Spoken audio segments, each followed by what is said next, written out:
ọ̀rọ̀ rẹ̀ o wòlíì Marcus Tibetan ní gbẹ́rẹ́ ń bẹ lára bàbá Adeboye. A lè wọn ara bàbá Adeboye ká má bà gbẹ́rẹ́. A lè wọn ara Abíọ́lá ká má bà gbẹ́rẹ́. Gbẹ́rẹ́ bàbá Adeboye kẹ̀ ọ̀rọ̀ burúkú tó ń tẹ̀rín ẹ̀yin èèyàn ẹ gbọ́ ṣé lóòótọ́ ni mo tún kẹ́yìn èèyàn wa káàbọ̀ sórí ìkànnì yìí lẹ́ẹ̀kan sí ṣàlàáfíà ni mo bá yín bò lójú ọjọ́ lọ́dọ̀ tìyín wòlíì Marcus Tibetan gẹ́gẹ́ bí ìṣe wọn wọ́n mà tún ti sọ bẹ́bẹ́ o ṣọ́pọ̀ wa la kúbọ̀ wípé wòlíì Marcus Tibetan yálà wọ́n sọ revelation ni àbí wọ́n sọ ìkìlọ̀ ọ̀rọ̀ wọn a máa lágbára ní gbogbo ìgbà àwọn ọ̀rọ̀ wọn ní ọ̀pọ̀ ìgbà ó máa ń wúwo lọ́pọ̀lọpọ̀ and most of the time ó máa ń jẹ́ kàyéfì fún ọ̀pọ̀ èèyàn and eléyìí tó tún sọ yìí nípa bàbá Adébóyè ọ̀rọ̀ tó jẹ́ kàyéfì ni ọ̀rọ̀ tó ń kọ ọ̀pọ̀ lóminú ni wípé ṣé lóòótọ́ ni ṣé rọ́ ni wòlíì Marcus Tibetan ní tá a bá wá ara bàbá Adébóyè dáadáa á bá gbẹ́rẹ́ lára wọn eléyìí gbẹnu tán ẹ̀yin èèyàn wòlíì Marcus Tibetan wá tún fi ìkìlọ̀ kan ránṣẹ́ sí bàbá Adébóyè wípé kí bàbá Adébóyè ó dẹ́kun láti máa live fake life káyé máa tan àwọn èèyàn jẹ mọ́ pẹ̀lú fake life tí wọ́n ń live ẹ̀yin èèyàn ẹ gbọ́ ṣé bàbá Adébóyè ń live fake life ni torí ọ̀rọ̀ wòlíì Marcus Tibetan kò wá yé wa mọ́ rárá báyìí ọ̀rọ̀ wọn àfẹ́ mọbi tá a dojúkọ mọ́ lórí ọ̀rọ̀ wòlíì Marcus Tibetan wòlíì tún tẹ̀síwájú wípé ọ̀pọ̀ àwọn ọmọ Nàìjíríà ọ̀pọ̀ àwọn ọmọ orílẹ̀-èdè yìí ni wọ́n fẹ́ràn láti máa live fake life lọ́pọ̀lọpọ̀ para nǹkan tó sì ń kóyà jẹ wá gangan nìyẹn wòlíì tún ní kò sí tó ń jẹ́ pé èèyàn ń ṣiṣẹ́ Olúwa ìyẹn fáwọn pastors tó máa sọ pé iṣẹ́ Olúwa la gbé dání iṣẹ́ Olúwa là ń ṣe wòlíì Marcus Tibetan ní kò sí tó jọmọ́ bẹ́ẹ̀ o pé kò sí tó jọmọ́ pé èèyàn ń ṣiṣẹ́ Olúwa pẹ́nikẹ́ni tẹ́ bá ti gbọ́ pé ó lóun ṣiṣẹ́ Olúwa kẹ́ ti mọ̀ wípé ẹ̀ńtẹ́nu ẹni ìwọ̀n ò jẹ́ ló ń wá káàkiri ọ̀rọ̀ pọ̀ ní òwe kọ́bọ̀ nínú fọ́nrán yìí ẹ̀yin èèyàn ẹ jẹ́ ń gbé fọ́nrán wòlíì Marcus Tibetan wọlé káàdìjọ gbọ́ gbogbo ohun tán tó sọ nípa bàbá Adébóyè nínú fọ́nrán yìí kéde má bá mi fèrò yín lórí ẹ̀ sí comment section. Tell Adeboye not to deceive anybody again. Ẹ sọ pé kan yé tán yẹn. Tell Oshoffa's son not to deceive anybody again. Kí ló kan Adeboye pẹ̀lú ọmọ ọlọ́mọ? What concerns? Kí ló kan oyedepo láti lóun ṣe ìwàásù fún yàn? Kí ló fẹ́ sọ fún wa nígbà tó ti mọ̀ pé ṣe lòun ṣì máa rẹwà jẹ? Ṣé ṣe Olúwa ni? Fake life yìí náà ni. Most people use a fake life pretending to be ministers of God but doing the evil things under it. Àkàrà Abẹ́òkúta ó farajọ Ọbásanjọ́ àwọn tẹ́rù ó fi ń wọ pléènì bílíọ̀nù ó lóun rẹ̀ rà ń sílẹ̀.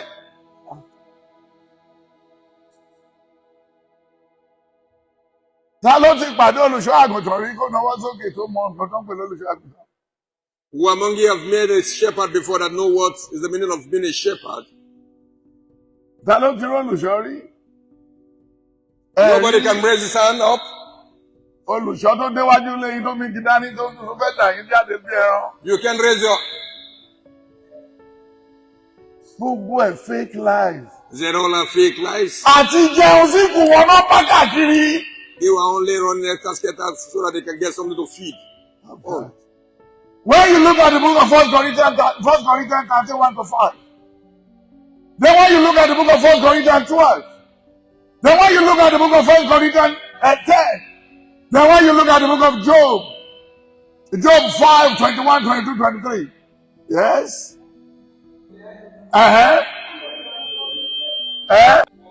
Ibi tó ń kàjáde yẹn fi yé wa wípé ọba àlú olùṣọ́ àgùntàn ni. Ẹni tó ṣí búkà olùṣọ́ àgùntàn ni. Ẹni tó gbé ẹ láti bí tó gbé ẹ dé ọ̀rẹ́ iṣẹ́ Olúwa ló ṣe. Ẹni tó dẹ̀ tó wá kọ́lé tó fi lẹ́rẹ̀ẹ́tì fún ẹ onírúurú ẹ̀bùn náà ni. Ṣùgbọ́n kí jẹ́ pé kẹ́nìkan jókòó pé kó máa kódà mẹ́wàá bọ̀ pé kó wá ṣe ìyàwó fún mi kó wá máa bọ́ àwọn ẹbí mi fake ni. All these things the shepherd is saying is trying to analyze that these things are fake life. Tí dókítà bá gún ẹ lábẹ́rẹ́. So when a doctor gives you an injection, wọ́n á ti kọ́ sọ àìsàn tó ń ṣe é fún. they will have told you. Pé tó bá sọ àìsàn yẹn fún, àwọn àwọn nǹkan tó fẹ́ lò fún ẹ. Then they will not know what is. Lẹ́kọ̀ọ́ tó gún ẹ lábẹ́rẹ́. Before he á sọ iye owó tó máa san. he will tell you the bills you are going to pay. That is all. Lẹ́gbà tẹ́yìn wá kóra yín lẹ́sìn. When you come, Ẹlẹ́fẹ́ lọ bá wọlé mà. you said you are going to meet Woliver. Ẹlẹ́fẹ́ lọ bá wọlé dà. You said you are going to meet Woliver. Ìgbẹ̀yìn ló ṣẹ̀ raise àwọn yẹn. It is later he now raised those. Deuteronomy 8:18.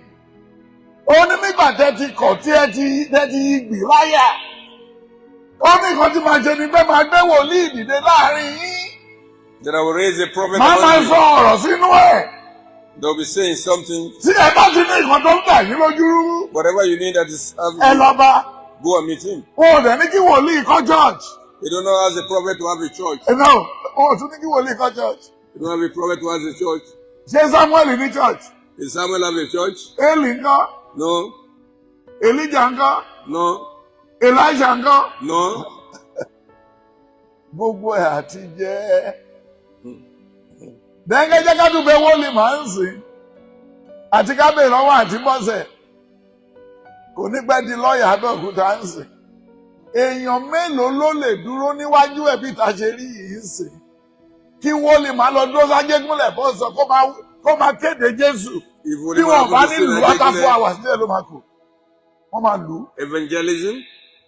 Because Nobody will come kò to sẹ́ni tó ráyè ìyẹlẹ́ tó ń sọ yẹn. Because nobody has a chance for that. Ayé ti lajú. The world is advancing. Jésù ń bọ̀, Jésù fẹ́ dé. Civilization is coming up. Ẹ̀ka Jésù bọ̀. Believe in Jésù Jesus. máa gba Abẹ́òkúta wá. Ó máa gba òkè ọ̀rọ̀, ó dẹ̀ máa gba Ifọ̀. Wọ́n á ní ṣèkì bó sick. They will ask you, are you not sick? Wọ́n wò dúró ẹ̀. They will look at your feet of Bí standing. àìkọ́ jẹun lórí ẹ̀. Whether you have anything working. Bẹ́ẹ̀ kò wọ́n jalè yìí ti kọ́ lọ dúró sí àtẹ́kùnlẹ̀. Kò máa rá búrẹ́dì ọ̀fẹ́. If you now gather money and you go to Àwọn èèyàn á tẹ̀lé share ẹ. free bread for people, a lot of people will follow you. Ẹ̀bùn kọ́ nìyẹn. That is a gift. Àwọn èèyàn á A gift of tẹ̀lé ẹ. giving. Of being Kò kind máa to há people. kó ráìsì. When you are giving them a Àwọn bag èèyàn á of rice, tẹ̀lé a lot ẹ. of people will follow you. Lẹ́nu ọjọ́ mélòó ló fẹ́ jẹrú ẹ̀gbà? How many Fake days will you do that? life. It's a fake life. Ó mọ sọ́ọ̀sì mi ráìsì yẹn ti ń wá. You don't know the source of where the rice is Ó dẹ̀ coming ń from. náwó sí. And you are stretching your hand. That is the topic for today. Nigerians Nigerians are found with what? Fake life. Fake life. Ó dàbí ẹni tó fẹ́ lọ pátí onípátí. Tó lọ ṣe make-up. Tó da gbogbo ẹ̀ bójú. Like somebody went to a party, Ojú àwọn dàbí àyàmà tanga. do a makeup, look like a tanga. Ó lè dìde ó lọ. Nígbà tó máa dọ́jọ́ òjòjò bẹ̀rẹ̀. Ó bẹ̀rẹ̀ sí ńlá make-up ẹ̀. Ó bẹ̀rẹ̀ sí ńlá make-up ẹ̀. The lady was falling and the lady was wiping off the makeup. Ojú ti rorò, ojú ẹ̀ ti lé, ojú She now ẹ̀ ti see that her lé. looks has changed. Ó ní kó bá òun ṣe make-up fóun. She said, she's, Kó lè bá pátí yẹn mú. so that she can be Go of the back, standard go of the back, party back, she's go. going to. All is still fake. Gbogbo ẹ̀ náà ẹ̀tàn ni, ayé ẹ̀tàn. Kí ni wọ́n pè yìí? Fake. Ayé ẹ̀tàn. Hallelujah. Hallelujah. Then when you look at 1 Corinthians 12 and 2 Corinthians 12, the two, 1 to 5, 1 to 5 and 6, compare the two.